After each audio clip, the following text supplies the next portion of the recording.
Firman yang datang daripada Tuhan kepada Yeremia sesudah ia dilepaskan dari Rama oleh Nebuzaradan, kepala pasukan pengawal, yang telah menyuruh untuk mengambilnya terbelenggu pada tangannya, di tengah-tengah semua orang buangan dari Yerusalem dan Yehuda, yang hendak diangkut ke dalam pembuangan ke Babel.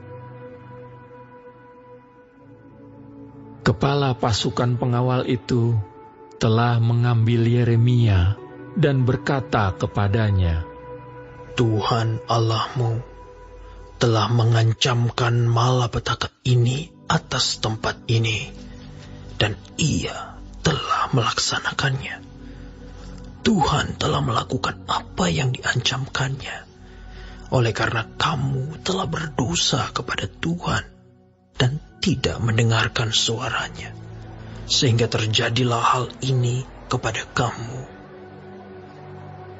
Maka sekarang, lihatlah, aku melepaskan engkau hari ini dari belenggu yang ada pada tanganmu itu. Jika engkau suka untuk pergi dengan aku ke Babel, marilah, aku akan memperhatikan engkau. Tetapi, jika engkau tidak suka untuk ikut pergi dengan aku ke Babel, janganlah pergi. Lihat, seluruh negeri ini terbuka untuk engkau. Engkau boleh pergi kemana saja engkau pandang baik dan benar.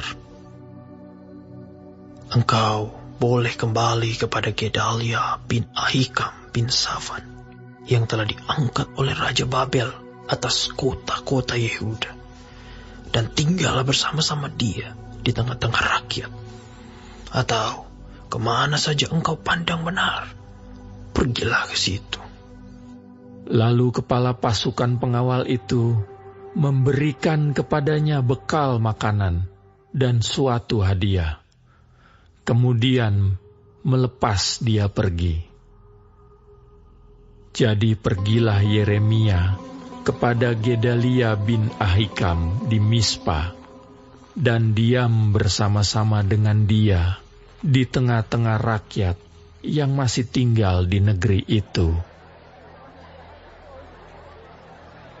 Ketika semua panglima tentara yang masih berada di luar kota dengan orang-orangnya mendengar bahwa Raja Babel telah mengangkat Gedalia bin Ahikam bin Safan atas negeri itu, dan bahwa kepadanya telah diserahkan pengawasan atas laki-laki, perempuan, dan anak-anak, yaitu dari orang-orang lemah di negeri itu, yang tidak diangkut ke dalam pembuangan ke Babel. Maka pergilah mereka kepada Gedalia di Mispa.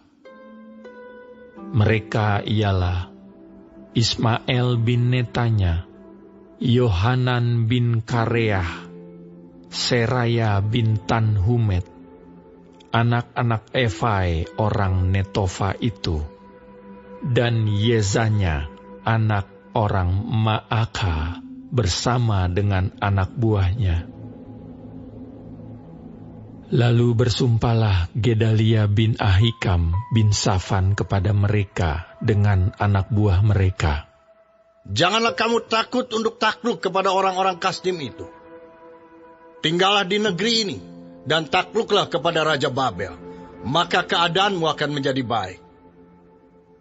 Dan aku sendiri, aku menetap di Mispa untuk bertindak sebagai wakil di depan orang-orang Kasdim yang akan datang kepada kita. Tetapi kamu ini, kumpulkanlah saja hasil anggur, buah-buahan dan minyak. Kemudian simpanlah sebagai persediaan, dan tinggallah di kota-kota di mana kamu hendak menetap. Juga ketika semua orang Yehuda yang ada di Moab, di antara Bani Amon, di Edom, dan di negeri-negeri lain, mendengar bahwa Raja Babel telah membiarkan tinggal sisa rakyat di Yehuda dan mengangkat Gedalia bin Ahikam bin Safan atas mereka, Maka kembalilah semua orang Yehuda dari segala tempat kemana mereka telah berserak-serak dan masuk ke tanah Yehuda kepada Gedalia di Mispa. Mereka mengumpulkan hasil anggur dan buah-buahan amat sangat banyaknya. Pada suatu kali, Yohanan bin Kareah dan semua panglima tentara yang masih berada di luar kota datang kepada Gedalia di Mispa, dan mereka berkata kepadanya, "Tahukah engkau bahwa Baalis Raja Bani Amon telah menyuruh Ismail bin Netanya membunuh engkau?"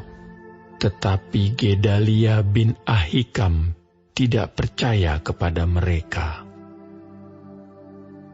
Kemudian Yohanan bin Kareah berkata dengan diam-diam kepada Gedalia di Mispa, "Baiklah, aku pergi membunuh Ismail bin Netanya itu dengan tidak diketahui siapapun juga. Mengapa engkau harus dibunuhnya? Sehingga semua orang Yehuda yang telah berkumpul di sekelilingmu berserak-serak lagi, dan sisa Yehuda itu binasa." Tetapi Gedalia bin Ahikam menjawab Yohanan bin Kareah, Janganlah lakukan itu, sebab yang kau katakan tentang Ismail itu adalah bohong.